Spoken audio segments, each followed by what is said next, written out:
Le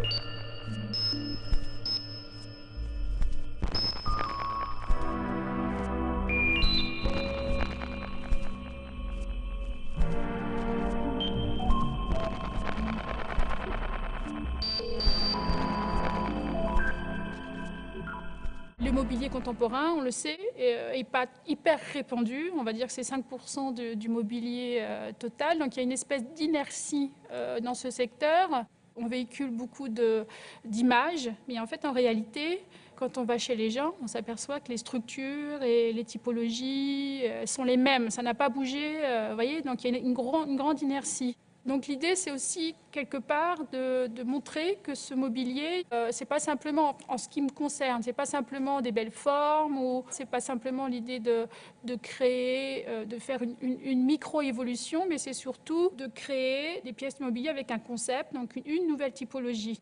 Pour vous donner un exemple, un fauteuil, j'ai créé un fauteuil où en fait, au lieu d'avoir des accoudoirs, parce qu'en fait, la typologie du fauteuil domestique est d'avoir des accoudoirs, et en fait, cette position n'est pas bien pour notre corps, parce qu'en fait, c'est une position de statut, on va dire, hein, mais ce n'est pas une position où en fait, on va se relâcher. Et voilà. Donc j'ai fait l'inverse de l'accoudoir, les bras vont venir s'enfoncer dans le confort. Aujourd'hui, ce qu'on nous propose comme confort, c'est plutôt un confort qui nous absorbe, et dans une espèce d'univers de maison cocon, alors que moi, ce que je défends, c'est plutôt un confort actif, c'est-à-dire un confort où, au contraire, on peut bouger, s'asseoir, revenir, etc. Et si on décide de s'asseoir, c'est vraiment pour se relaxer. Et donc là, voilà. Donc c'est montrer ça, ce type de confort, et qui est pour moi un confort contemporain.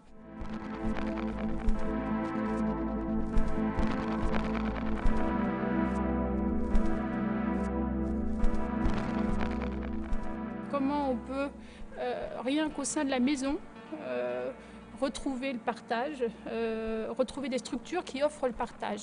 Par exemple, je prends toujours l'idée du canapé. Hein, on va acheter un canapé un peu imposant, c'est un objet statutaire. Et à partir du moment où on ajoute ces notions de statut dans l'objet, on va essayer d'avoir le canapé le plus cher que le voisin. Donc on va prendre du cuir, vous voyez, donc ça va prendre une place énorme dans l'appartement, et ça va être un trou noir parce qu'en fait on va l'utiliser 2 heures par jour. Et en plus, on va interdire aux enfants de jouer dessus. Forcément, c'est un investissement pour 10 ans, vous voyez. Donc on arrive à des aberrations de cet ordre. Alors que le canapé, à l'origine, c'était un objet de convivialité. Mais quand on regarde aujourd'hui l'usage, c'est plus le canapé, la petite table basse et la télé.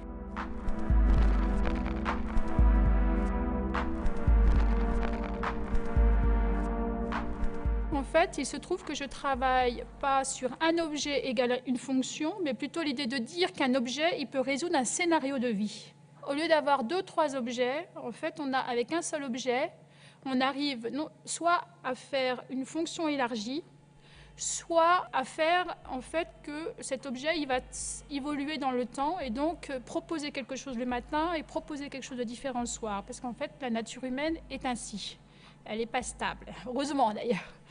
Et donc, je vais donner un petit exemple tout simple. J'ai fait un couteau autour de la dégustation d'un gâteau avec Pierre Hermé, pour juste expliquer que ça peut être aussi à ce niveau d'intervention, un petit outil, un couteau.